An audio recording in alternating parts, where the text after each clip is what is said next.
નમસ્કાર મિત્રો, હું હાર્દિક જોશી સફળતાની કેડીએ પ્રોગ્રામમાં આપનું સ્વાગત કરું છું। કહેવાય છે કે આપણા જીવનમાં બનતી લગભગ દરેક ઘટનાઓ પહેલા આપણા વિચારોમાં જન્મ લેતી હોય છે। આ જ ઉક્તિને સાર્થક ઠેરવનાર આપણે એક એવા વ્યક્તિની મુલાકાત લઈશું જેણે પોતાના જીવનમાં અનેક સપના જોયા હતા અને અનેક શોખ હતા। એ બધા જ શોખોને પોતાના વ્યવસાયમાં પલટી અને પોતાના દરેક સપનાને સાકાર કર્યા છે। હા, આપણે વાત કરીશું શ્યામભાઈ પટેલની। શ્યામભાઈ પટેલ એક એવા વ્યક્તિ જેમનું ફેમિલી બેકગ્રાઉન્ડ ફક્ત નોકરી ઉપર રહેલું છે। તેમના ફેમિલી બેકગ્રાઉન્ડમાં દૂર દૂર સુધી કોઈ પણ વ્યક્તિ ધંધામાં સંકળાયેલ નથી અને શ્યામભાઈ પટેલ એકમાત્ર એમના ફેમિલીમાં એવા વ્યક્તિ છે જેમણે ધંધો શરૂ કરવાની હિમાયત કરી હતી। તેઓ પોતે નાનપણથી જ કપડાની સાથે તેમને ખૂબ લગાવ હતો। કપડાં બનાવવા, કપડાં પહેરવા એમને ખૂબ ગમતા હતા અને પોતાના આ જ શોખને એમણે વ્યવસાયમાં પલટી નાખ્યો અને આજે પોતાના જોયેલા તમામ સપના સ્વબળે હાંસલ કરી રહ્યા છે। તો ચાલો આપ મિત્રો આપણે મુલાકાત કરીએ શ્યામભાઈ પટેલની। મારી કંપનીનું નામ આકાર ક્રિએશન છે। બેઝિકલી અમારું કામ પેન્ટ શર્ટ્સ બનાવવાનું છે। પેલા 10 વર્ષથી આ વ્યવસાયમાં છે અને અમારી નીચે જે કહેવાય કે કુશળ કારીગરો ને અમે તાલીમ આપી અને ટ્રેન કરી અને પછી આ કામ કરીએ છીએ। આ કંપની એસ્ટાબ્લિશ 10 વર્ષ પહેલાં થઈ ત્યારથી લઈને અત્યાર સુધી દિવસે દિવસે ધીરે ધીરે પ્રગતિના પંથે છે। જેમ જેમ ધંધામાં પગથિયા આપણે ચડવામાં એક એક પગથિયું ચડીએ એમ એમ ધંધામાં પણ અમે એ જ રીતે પગલી ભરી અને આગળ વધી ગયા છીએ। તમારું પોતાનું બેકગ્રાઉન્ડ શું છે? ફાધર મારા લોયર છે, મારી મધર રિટાયર પ્રિન્સિપાલ છે અને સમજો કે મારા ફેમિલીમાં બિઝનેસ કરનારું પ્રથમ વ્યક્તિ છે। મારા સિસ્ટર પણ લોયર। બેકગ્રાઉન્ડની અંદર બોર્ન વિથ ગોલ્ડન સ્પૂન છું। બીજી કોઈ મતલબ મને કોઈ દિવસ તકલીફમાં જોઈ નથી, પણ એક મગજથી એવી ગ્રંથિ હતી કે મારે બિઝનેસ કરવો છે એટલે 10 વર્ષ પહેલાં મેં એક નાનકડા સેટઅપથી મારો બિઝનેસ સ્ટાર્ટ કર્યો। ગાર્મેન્ટમાં જ આવવાનું તમને મતલબ કઈ રીતે આઈડિયા? મને એક શોખ હતો અને એટલા માટે જ હું મારા જેટલા પણ દોસ્ત છે કે એમના કલીગ્સ છે કે જે પણ છે એ બધાને એક જ વસ્તુ કહેવા માગું છું। મારો આ સંદેશ છે કે માણસે પેશનેટ કામ કરવું જોઈએ, જેને જે શોખ હોય એની અંદર જ એને જવું જોઈએ। એ સૌથી અગત્યનો પાર્ટ છે, તો જ એને સક્સેસ મળશે। કેમ કે એને એની અંદર રુચિ હશે, એને કામ કરવાની ક્ષમતા હશે। એ કામ તો જ કરી શકશે જો એને ગમતું હશે। આપ પૂરા દિવસમાં જુઓ તો આપણી દિનચર્યામાં આપણને જે વસ્તુ ગમતી હોય એ આપણે ડેડિકેટલી કરતા હોઈએ છીએ, એ આપણે શોખથી કરતા હોઈએ। કોઈ માણસને મોબાઈલની અંદર સર્ચ કરવાનો શોખ હોય, એને તમે કોઈ પણ દિવસ કોઈ પણ મોબાઈલ આપો તો એ ફટાક ખોલી નાખશે। જેને એનો શોખ નથી એ નહીં કરે, એ બીજાને આપશે કે ભાઈ કરી આપો મને આપો। એટલે તમે જુઓ કે એને શોખ નથી, તો એને જેને મોબાઈલમાં સર્ચ કરવાનો શોખ છે તો એને એવો વિષય, એવો સબ્જેક્ટ લઈ અને એ જ બિઝનેસમાં જો આવ્યો હોય તો 100% એને સક્સેસ મળશે। તો ઇટ ઇઝ લાઈક દેટ કે હું આ બિઝનેસમાં સક્સેસ છું કે નહીં મને નથી ખબર, પણ I am very much you know મને એટલો બધો શોખ છે આ બિઝનેસમાં। હું 10 કલાક 12 કલાક અત્યારે આ ધંધામાં આપું છું, ઇવન તો મને ઓછા પડે, હું બેસી રહું છું કેમ કે મને આ બિઝનેસમાં રુચિ છે। હું નાનો હતો ત્યારથી મને કપડાં પહેરવાનો ખૂબ જ શોખ હતો। હું સમજો કે અઠવાડિયે એકવાર શોપિંગમાં જતો। આ બધું જોતાં હું જ્યારે આ બિઝનેસમાં આવ્યો ત્યારે મને એક એવું હતું કે મારે કંઈક નવા કપડાં બનાવવા છે, જે વર્લ્ડ વાઇડ કોઈ ના બનાવતું એ ટાઈપના કપડાં બનાવવા છે, નવા સંશોધનો કરવા છે આની અંદર, એવું મગજમાં હતું એટલે આ બિઝનેસમાં આવ્યો। તમે કેટલો સંઘર્ષ કર્યો સ્ટેજ સુધી પહોંચવા માટે? ઘણો સંઘર્ષ કર્યો, બિકોઝ મારી પાસે કોઈ બેકગ્રાઉન્ડ નહોતું બિઝનેસમાં, મને કોઈ ઓળખતું નહોતું। બિઝનેસમાં ઘણા બધા ફેક્ટર છે, તમને બિઝનેસમાં રુચિ હોય કે તમને કોઈ વસ્તુ ગમતી હોય, it is not more than enough. Main thing is તમે જ્યારે કોઈ ધંધામાં નવા આવો છો ત્યારે તમારી આજુબાજુના વેન્ડર્સ એટલે કે જે તમારા સપ્લાયર્સ છે એ તમારી ઘણી બધી એક્ઝામ લે છે। કેમ કે તમારા પર વિશ્વાસ છે નથી, કેમ કે જે જૂની પેઢી અને એક નવો માણસ એમાં બહુ ફરક છે. આજે આપ જ્યારે જૂની પેઢી સાથે કામ કરી રહ્યા છો તો તમારી પાસે ફાધરનું બેકગ્રાઉન્ડ છે. જ્યારે કે હું વકીલ બનું તો કદાચ મને લોકો ઓળખે કે ભાઈ મારા ફાધર બી વકીલ છે તો છોકરો હોશિયાર હશે. પણ હું જ્યારે નવા બિઝનેસમાં એન્ટર થયું ત્યારે કોઈ પણ માણસે સ્ટ્રગલ કરવી જ પડે અને એ સ્ટ્રગલ મેં કરી છે. અને એનો મને ખૂબ જ આનંદ છે, કેમ કે એ એક પાયાનું સ્ટેજ હતું અને પાયો ભરો તો જ તમે આગળ પ્લિન્થ ખેંચી શકો, એના સિવાય પોસિબલ નથી. સો જે સ્ટ્રગલ કરવાની હતી એ મેં કરી. ડે બાય ડે હજુ હું સ્ટ્રગલ કરું છું, પણ હવે એક અપર લેવલની સ્ટ્રગલ છે. એક વખતની જે પાયાની સ્ટ્રગલ હતી, ધીરે ધીરે ધીરે બિઝનેસ એક તમે કહી શકો કે સ્ટ્રગલ જ છે. તમારે ડે બાય ડે સ્ટ્રગલ કરવી જ પડે તમારે જો એનો એક પછી એક સર પાર કરવો હોય તો. તમે આમ ગંભીર રીતે પછડાયો એવી કોઈ સિચ્યુએશન આવી છે તમારી સામે? હા, સ્ટાર્ટિંગમાં જ આવી છે. જ્યારે મેં મારો બિઝનેસ સ્ટાર્ટ કર્યો ત્યારે મને અનુભવ ખૂબ ઓછો હતો અને બિકોઝ ઓફ લેક એક્સપિરિયન્સ મેં જે પૈસા ઇન્વેસ્ટ કરેલા છે, મારા ફેમિલીની બચત ગણો કે મારી મધરને પીએફના પૈસા કે જે વોટેવર જે પણ જે પૈસા હતા બધા જે પૈસા એ વખતે નાખ્યા ડૂબી ગયા. Because of lake experience, because of ઘણી બધી વસ્તુઓ કે ભાઈ બિઝનેસ કઈ રીતે કરવો એ ખબર જ નથી. પણ મને એક વડીલે કીધેલું કે ભાઈ પૈસો તો જ્યાં પડ્યો હોય ત્યાંથી જ મળે, એટલે તમારે ત્યાં જ જોવું પડે. તમે બાજુમાં જુઓ તમને ના મળે. એટલે પછી મેં એ વસ્તુ ધારી મગજમાં રાખી અને ફરીથી મહેનત ચાલુ કરી. ફરીથી એ જ પૈસો ત્યાં શોધવાની કોશિશ કરી અને એક વસ્તુ નક્કી કરી કે કંઈ વાંધો નહીં, જે પણ થયું એ ભૂલી જાઓ. આ એક મારું ફીસ હતી. કોઈ પણ કામ કરતાં તમારે ફી ચૂકવવી પડે, તો ફી મેં ચૂકવી છે. હવે મેં ચૂકવી દીધી છે, હું શીખી ગયો છું એવું સમજીને મેં નાના સ્ટેજથી ચાલુ કરી. અને તમે તમારી ખામીઓને કઈ રીતે આઈડેન્ટિફાય કરી? ખામીને જે માણસ આઈડેન્ટિફાય કરી શકે એ જ માણસ જીવનમાં આગળ વધી શકે. ખામીને આઈડેન્ટિફાય કરવા માટે તમારે સૌથી પહેલાં પેલું તમારું ઈગો એને ભૂલવું પડે. આજે હું તમારી સાથે બેઠો છું અને હું ઇન્ટરવ્યૂ આપી રહ્યો છું અને ઇન્ટરવ્યૂ પત્યા પછી હું મારી ખામી શોધું તો મને મળશે. સેમ વસ્તુ બિઝનેસમાં છે કે જ્યારે તમે આજનો દિવસ પૂરો કરો અને તમે જુઓ કે આજે મને આ પ્રોબ્લેમ થયો તો કેમ થયો, તો તમને તમારી ખામી એમાંથી મળશે. પણ જો તમે એને ઉલટું વિચારશો, હું કોઈ દિવસ ભૂલ કરતો જ નથી, you will never get problem. તમને જગ્યા મળશે જ નહીં કે તમે ક્યાં તમે ભૂલ કરી રહ્યા. એટલે ખામી તમે રોજ રાત્રે બેસી અને વિચારશો કે આજના દિવસમાં તમે શું ભૂલ કરી છે, તમને ભૂલ જરૂરથી મળશે. એટલે તમે જે પહેલી વખતે જે તમે પછડાટ ખાધો બિઝનેસમાં, જે લોસ કર્યો, એ લોસ પછી તમે તમારી ખામીઓ શોધી, નહીં કે તમે હારી અને કામ છોડી દીધું? બિલકુલ.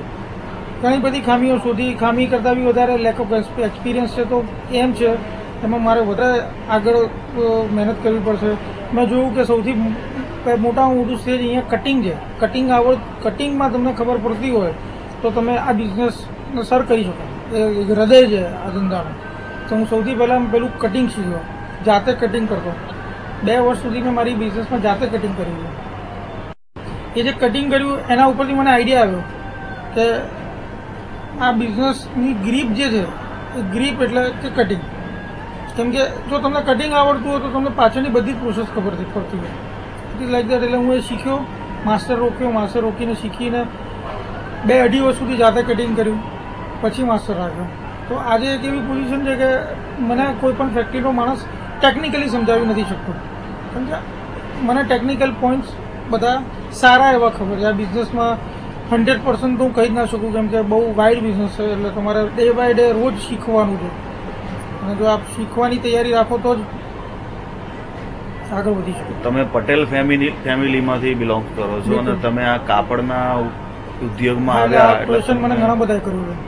કેમ કે અમારા બિઝનેસમાં 1% ઓછા પટેલ છે. મેં તમને પહેલાં જ કીધું કે મને શોખ હતો. અને પટેલ ફેમિલી એટલે મોટાભાગે એવું સંભળાય કે ભાઈ જમીનદાર હશે કે ફાર્મર હશે કે કન્સ્ટ્રક્શનમાં હશે, એવા બધા બિઝનેસમાં હશે. પણ હું એક વસ્તુથી મારા ફેમિલીથી આભારી છું કે હું બહુ સારા એરિયામાં બોર્ન એન્ડ બ્રોટઅપ થયો છું. હું તો એના હિસાબે પહેલેથી શહેરમાં રહ્યો છું, એજ્યુકેશન લીધેલું છે સારી સ્કૂલો કોલેજોમાં, જેથી સમજો કે મારી જોડે જે મારો ફ્રેન્ડ સર્કલ હતું એ બહુ સારા ફેમિલીથી હતા, ઘણા બધા સેલિબ્રિટીઝ હતા. જસ્ટ બિકોઝ ઓફ દેટ મને પહેલેથી આ એક શોખ મેં કેળવેલો. એટલે મને પહેલેથી એવું હતું કે હું આ બિઝનેસમાં જોઉં. અને મારા ગ્રુપની અંદર નાનપણમાં ગ્રુપ બહુ અગત્યનું હોય. જેનું ગ્રુપ સારું હોય, જેનું સર્કલ સારું હોય, એ ઓલવેઝ પ્રગતિ કરશે. એટલે હું તો એક ખાસ તમને આજે મળ્યા છે આપણે તો એક વસ્તુ કહેવા માગું છું કે ખૂબ જ ધ્યાન રાખવું જોઈએ જ્યારે તમે તમારું ગ્રુપ બનાવતા હો. આજે હું આ સ્ટેજ ઉપર છું, ઇન્સ્પાયર થયો છું બિકોઝ મારા ગ્રુપની અંદર ઘણા બધા મિલ માલિક છે, જે કપડાના વ્યવસાયમાં છે અને જે મિલ માલિકો છે. એ મિલ માલિકોને જોયા છે મેં નાનપણથી, એમનું ડેવલપમેન્ટ જોયું, એમના ફાધર્સને જોયા છે કે લોકો કઈ રીતે ડેવલપ કરે છે. એ બધું જોતાં જોતાં હું અત્યારે શીખી રહ્યો છું કે એ કેવી રીતે થાય. તો ઘણા બધા મોટા ગયા છે પણ એ લોકો they are in the top, પણ એમને જોયા છે. ધીરે ધીરે આપણે આપણી હિસાબે નાનું નાનું કામ કરતા રહીએ છીએ. સો ગ્રુપ બહુ અગત્યનું છે. એટલે કોલેજના બનાવેલા મિત્રો તમને કોલેજ, સ્કૂલ, બહુ બધી રીતે નાનપણના ચાઇલ્ડહુડ. અને તમને આ બિઝનેસ કરવામાં મારા ફેમિલી તરફથી કેવો સપોર્ટ રહ્યો છે? ફેમિલી તરફથી સપોર્ટમાં હું એવું કહું કે એમને આ બિઝનેસની કોઈ નોલેજ નથી અને એ લોકોને ડર પણ ઘણો હતો, કેમ કે અમારા ફેમિલીમાં કોઈ આ બિઝનેસ કર્યો નથી અથવા કોઈ બિઝનેસ નથી કર્યો. એટલે એમને એક મગજમાં પણ એવું હતું, ફિયર હતું કે આપણે બિઝનેસ કરવા જઈ રહ્યા છીએ પણ આપણને સક્સેસ થશે નહીં મળે, શું ખબર. સો પણ એક વસ્તુથી હું બહુ જ ખુશ છું કે એવું થયા પછી પણ મને એક વાર જે એમને પૈસા આપ્યા, ભલે એ ડૂબી ગયા, એ પૈસા એમના આખી જિંદગીના ભેગા થયેલા હતા.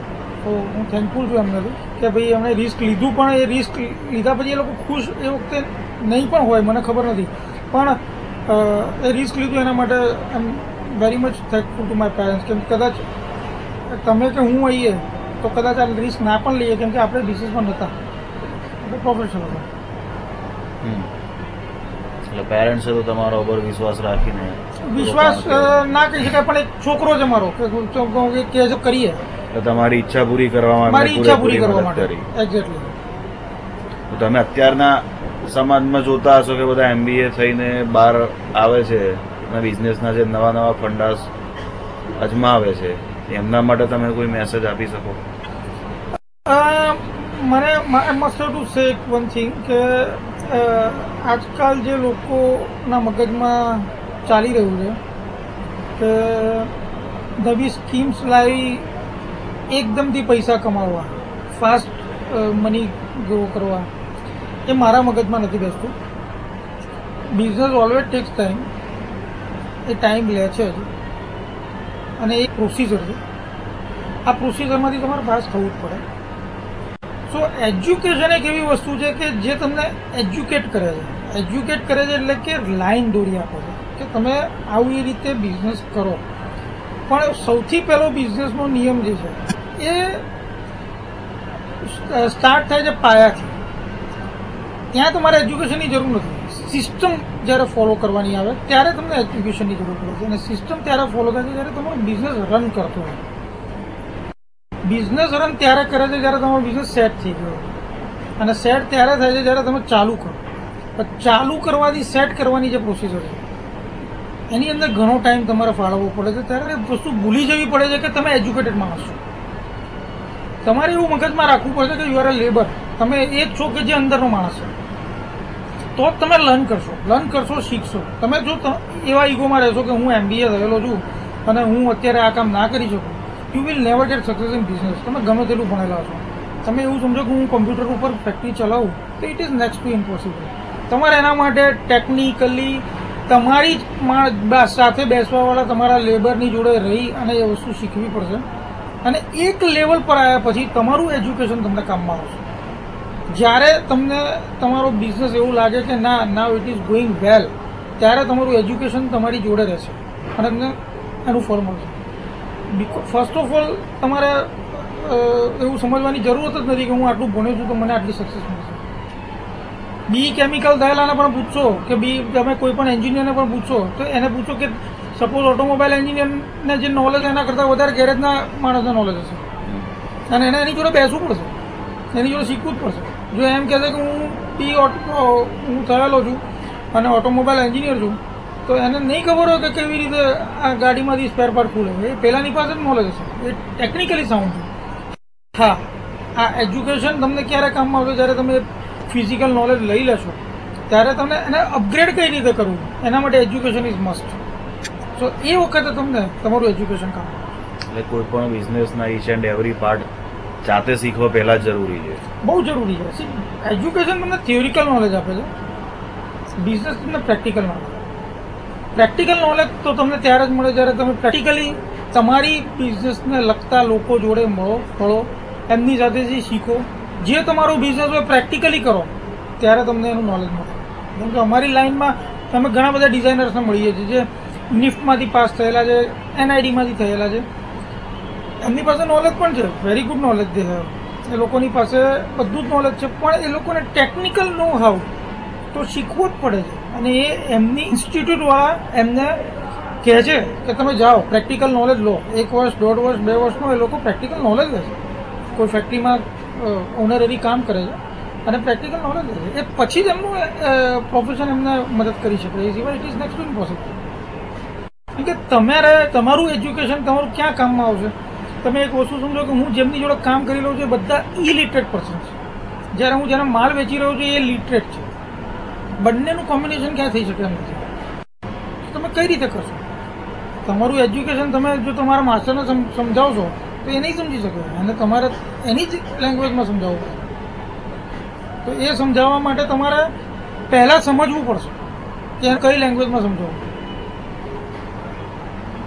રાઈટ? એટલે એ બહુ ફરકની વસ્તુ છે. એટલે તમે આજે આ 10 વર્ષ જે તમે આ ધંધા પાછળ કાઢ્યા, તમને એવું ફીલ થાય છે કે હવે ખરેખર તમે એક સક્સેસની નજીક પહોંચી ગયા છો અથવા સક્સેસફુલ છો? માણસે હંમેશા પોઝિટિવ બનવું જોઈએ અને હું બહુ જ પોઝિટિવ થિંકિંગવાળો માણસ છું. Always think positive. સક્સેસ હું કોઈ દિવસ એવું નહીં કહું કે હું આઈ એમ અ સક્સેસફુલ પર્સન. કેમ કે હું એવું જ બિઝનેસમાં માનું છું કે માણસે એક સરસ શબ્દ યુઝ કરવો જોઈએ. I am a struggling person. I love to do struggle અને હું ઓલવેઝ સ્ટ્રગલ કરવામાં બિલીવ કરું છું. કેમ કે જે સ્તર પર છું એ સ્તરને મારે રોજ ક્રોસ કરવો. આજે સચિન તેંડુલકરે 100 રન કર્યા, પહેલી સેન્ચુરી મારી, એ વખતે એણે એવું વિચાર્યું હોત કે હું સક્સેસફુલ થઈ ગયો તો એણે કદાચ વર્લ્ડ રેકોર્ડ ના કર્યો હોત. આજે પણ સચિન તેંડુલકર સ્ટ્રગલ કરી રહ્યો હતો. તો એ સ્ટ્રગલને ધ્યાનમાં રાખી આજે આપણે એવું વિચારીએ કે every day is a new day for us. રોજ લર્ન કરવાનું છે, રોજ કંઈક શીખવાનું છે, તમને મજા આવશે. સક્સેસ જેવી કોઈ વસ્તુ હોતી જ નથી. આ લેવલ મારું કશું જ નથી. મારાથી ઘણા લેવલ ઉપરના લોકો છે અને દે આર મોસ્ટ સક્સેસફુલ નાઉ. આપણે નારાયણ મૂર્તિની વાત કરીએ કે વિપ્રોમાં અઝીઝ પ્રેમજીની વાત કરીએ કે ધીરુભાઈ અંબાણીની વાત કરીએ, આ લોકો શું હવે એવું કહે છે કે અમે સક્સેસફુલ થઈ ગયા છીએ? આજે પણ એ લોકો સ્ટ્રગલ કરે છે. આજે બી Ambani group, Mukesh Ambani struggling for his business. કેમ? આજે આટલા મોટા નેટવર્ક પછી પણ જો એ સ્ટ્રગલ કરતો હોય તો મારું તો સ્તર બહુ નાનું છે. હું એવું સમજું તો it is not a good sentence. તમે જે તમારા વિચારો મુજબ અહીંયા સુધી પહોંચ્યા છો, તમે ખુશ છો આનાથી? હું ખૂબ જ ખુશ છું. મને આનંદ છે કે હું જે પણ મેં કર્યું છે એ મહેનતથી કર્યું છે અને આનાથી એક વસ્તુ શીખ્યો છું કે જો હજુ વધારે મહેનત કરીશ તો હજુ વધારે સક્સેસફુલ થશે. એટલે એક વસ્તુ ચોક્કસ છે કે આ પોઝિટિવ વેવ બહુ જરૂરી છે કે જ્યારે માણસ એવું સમજે કે એને મહેનત કરે છે અને સક્સેસ મળે છે એવું સમજવાથી માણસ વધારે મહેનત કરે. એટલે હું અત્યારે ડબલ મહેનત કરી રહ્યો છું. એટલે તમે જે નાનપણથી જે ધ્યેય બનાવ્યું હતું એ ધ્યેય તમે મેળવ્યું છે, એ જે પૂર્ણ કર્યું છે. બનાવ્યું હતું એ ધ્યેય મેળવ્યું નથી હજુ. એ મેળવવાના રસ્તા રસ્તા પર ઉપર છો તમે. જી. એટલે એ હું કહી ના શકું કે હજુ મેં મેળવ્યું છે, પણ હું એ ચોક્કસ કહી શકું કે આઈ એમ ઇન અ રાઇટ ટ્રેક. હું ખુશ છું અને હું એ ટ્રેકને પકડી રાખવા માંગુ છું, કેમ કે ટ્રેક એક એવી વસ્તુ છે કે જે ક્યારે પણ તમારી ગાડી એ ટ્રેક પરથી ઉતરી જાય એટલે તમારે સ્ટીયરિંગ વ્હીલ પકડી રાખવું પડે. અને તમે તમારા સપનામાં જે ટ્રેક પર ચડવાનું જોયું હતું એ ટ્રેક ઉપર જ તમે પહોંચ્યા છો. જી બિલકુલ. અત્યારે હું એ ટ્રેક પર જ છું. શોખ મારો જે હતો એ જ ટ્રેક પર છું અને એ જ પ્રમાણે આગળ જઈ રહ્યો છું. આઈ એમ એન્જોઈંગ માય ફિલ્ડ. મને બહુ મજા આવી રહી છે. સરસ. Thank you.